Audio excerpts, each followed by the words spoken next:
The conference room smells like burnt coffee and lemon sanitizer. Monica Hale is sitting across from me, arms crossed, her nails gleaming like polished knives. My portfolio, my entire career, lies open on the table between us. She doesn't look at me when she speaks. We've decided to go with someone who's a better fit for the role. A low hum fills my ears. I blink. Did she just... My throat tightens as she gestures lazily toward Evan, the guy sitting 2 seats away, the guy who once asked me if I was too sensitive to handle feedback. He smirks. I think Evan's perspective better reflects our direction moving forward, Monica adds, her tone sugar-coated poison. Around the table, I see polite smiles, eyes avoiding mine. My designs are literally pinned to the wall behind her. My color palette, my campaign headline, my work, now his. I nod slowly because what else can I do?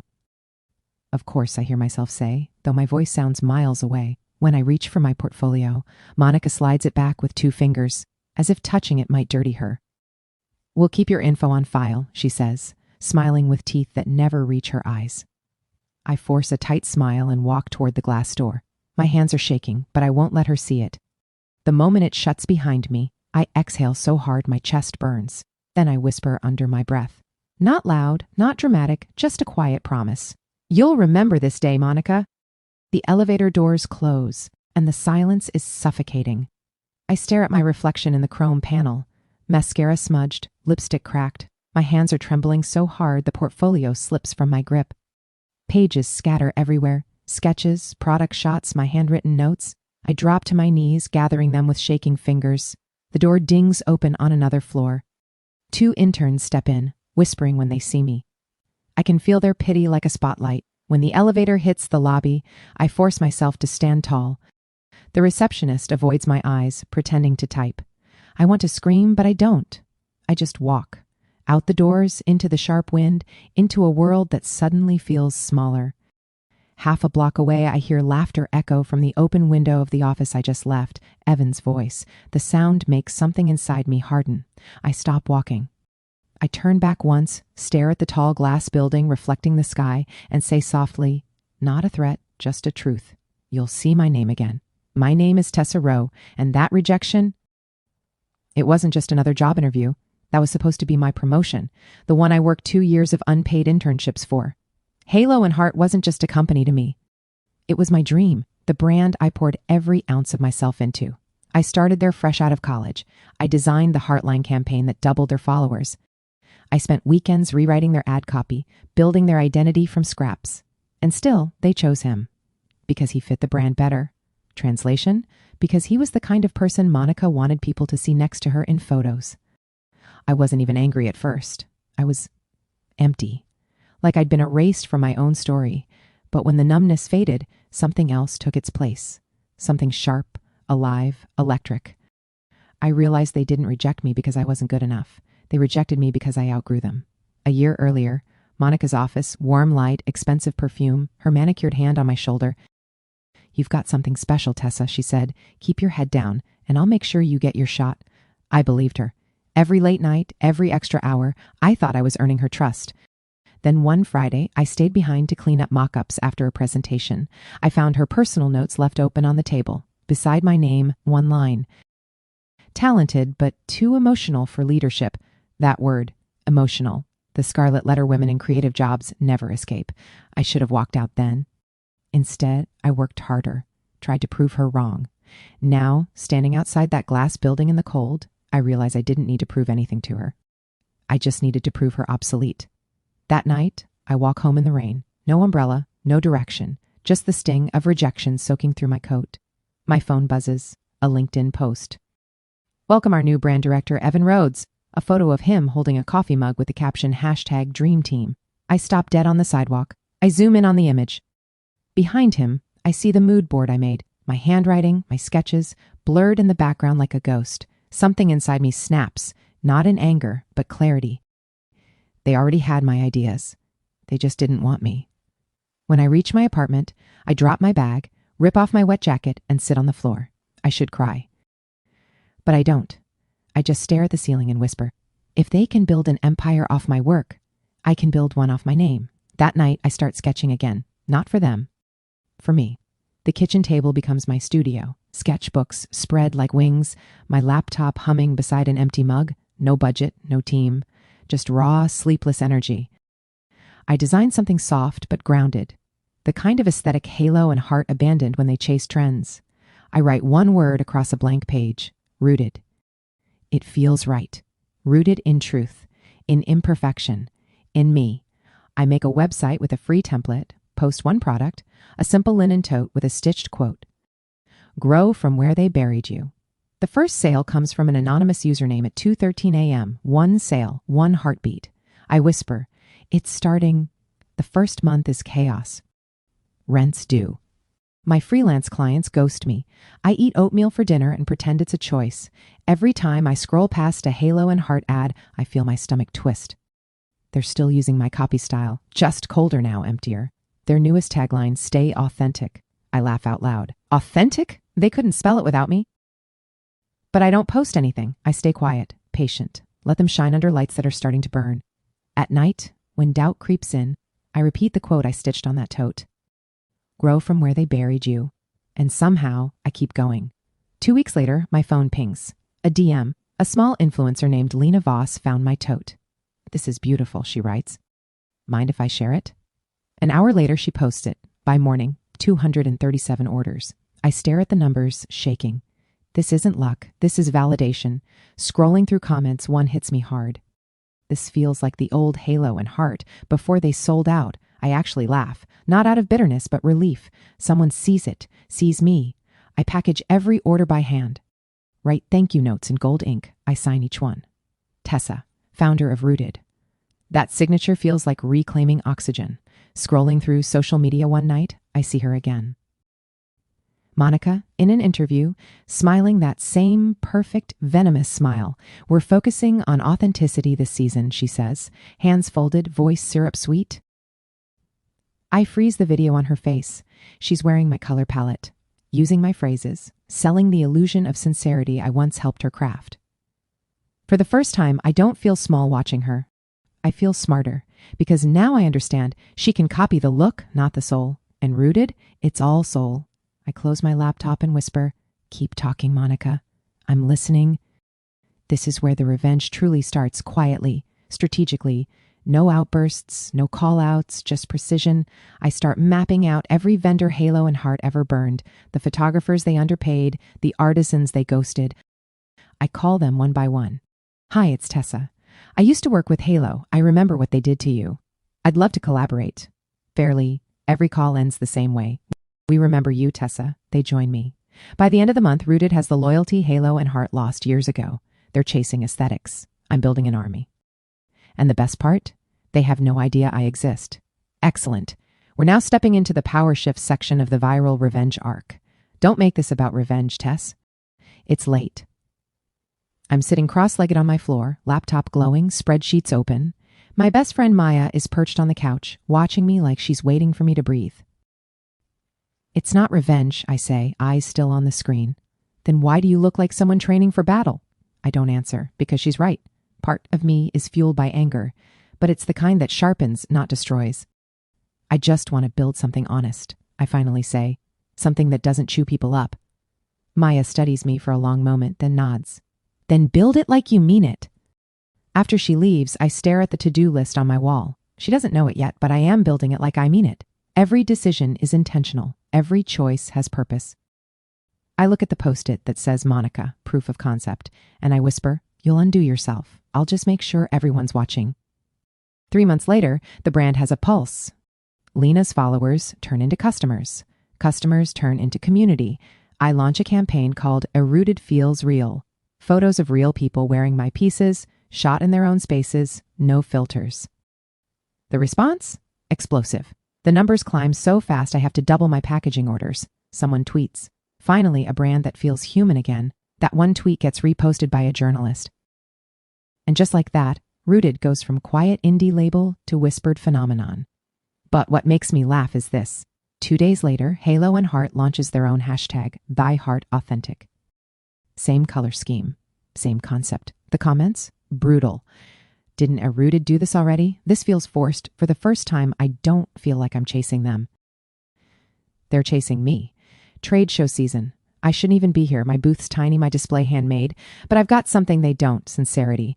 The line at my booth snakes down the aisle. People take photos, tag, post, then I feel it, that unmistakable prickle at the back of my neck, Monica. I glance up and there she is across the aisle, flanked by assistants, her booth all glass and golden ego. She spots me. Her smile freezes for half a second before snapping into place. "Tessa?" she says, walking over like we're old friends. I stand, calm. "Monica?" She looks me up and down. "Freelancing now?" Something like that. I keep my tone light. "Building something of my own?" Her gaze flicks to the crowd around my booth.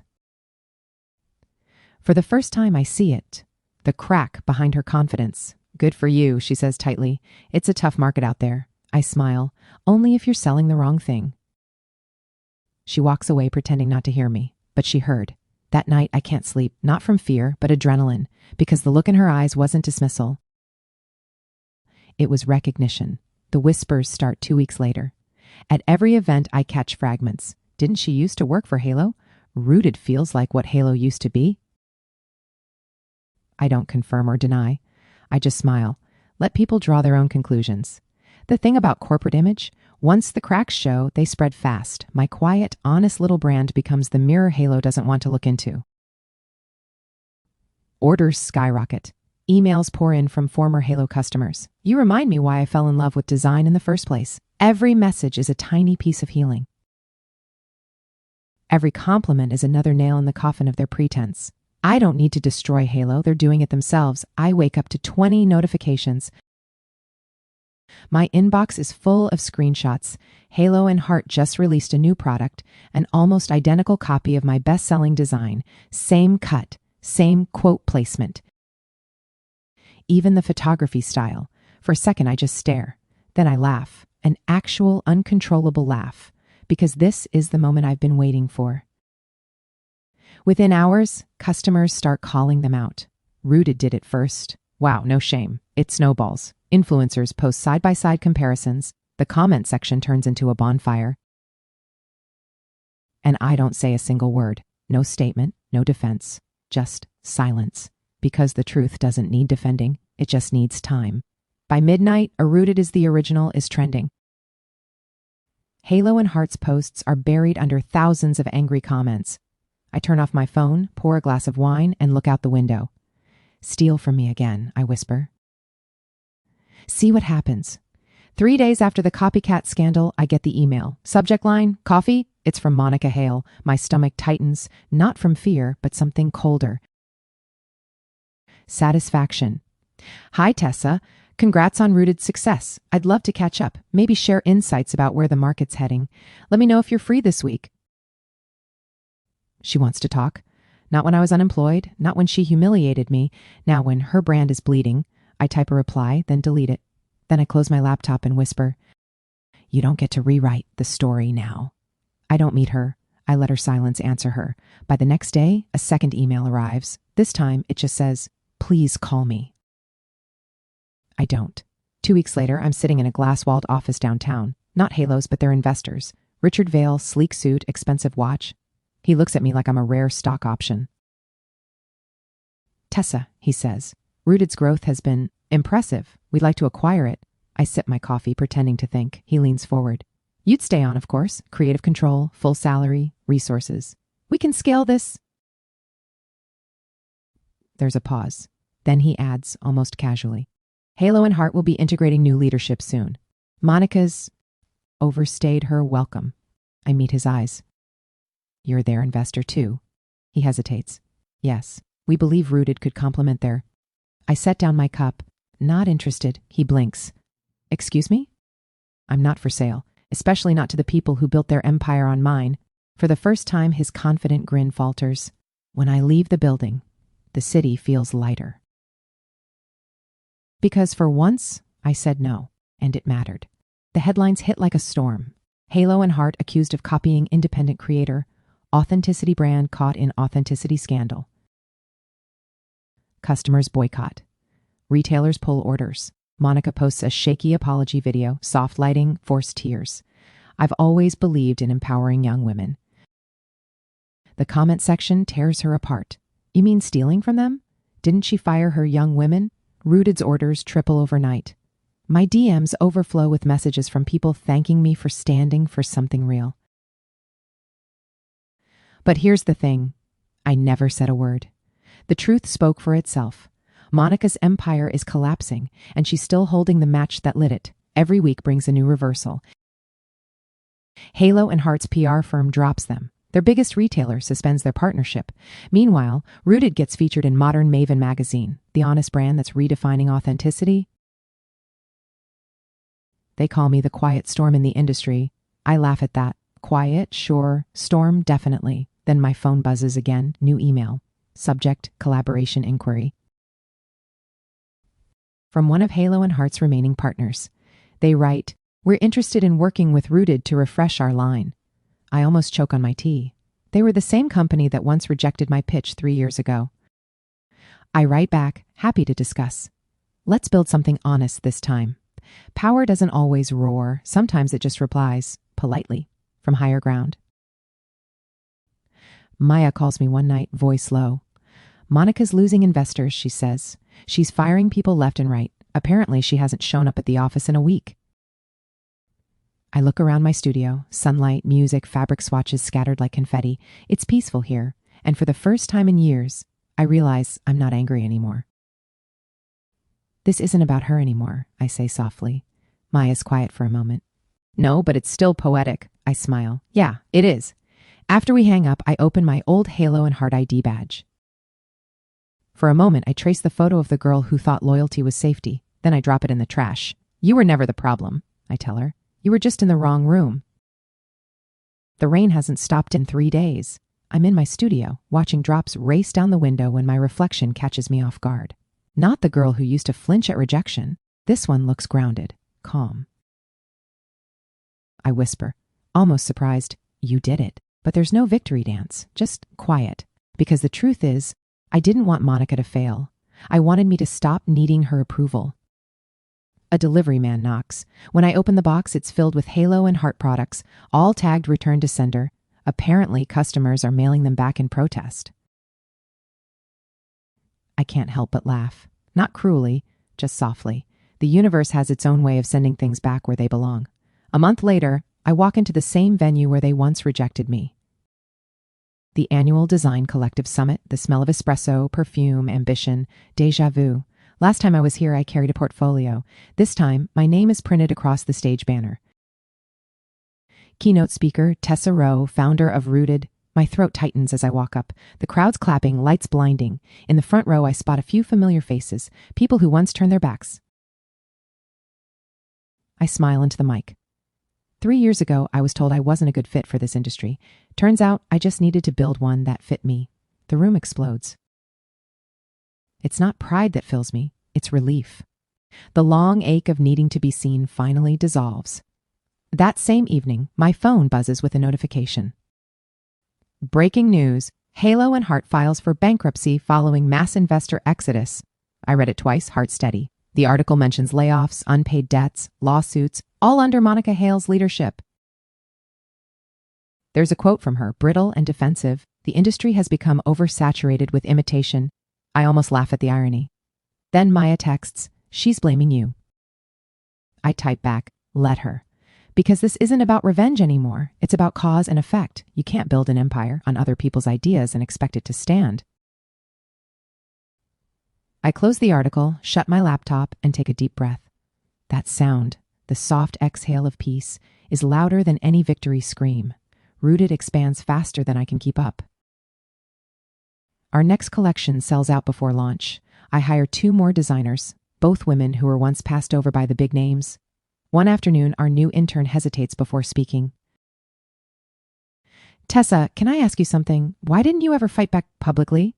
I pause, then smile, because silence makes them listen harder. We laugh, but I mean it. The power wasn't in destroying Halo and Hart. It was in proving that they never built me.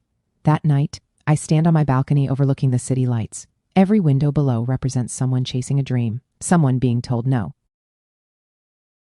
And I want to tell them all, keep going, because sometimes rejection isn't the door closing.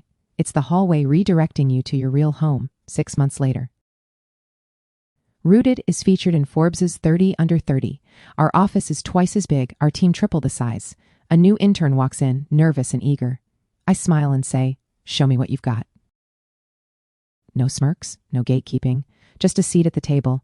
As I leave for the day, my phone buzzes with a message request. Monica Hale. I don't open it. I delete it. Then I tuck my phone away and step outside, sunlight spilling across my face. Because this story was never about revenge. It was about recognition. They rejected my application, I whispered to myself. So I rebuilt the whole brand they work for, and this time I walk away. Not with anger, but with freedom.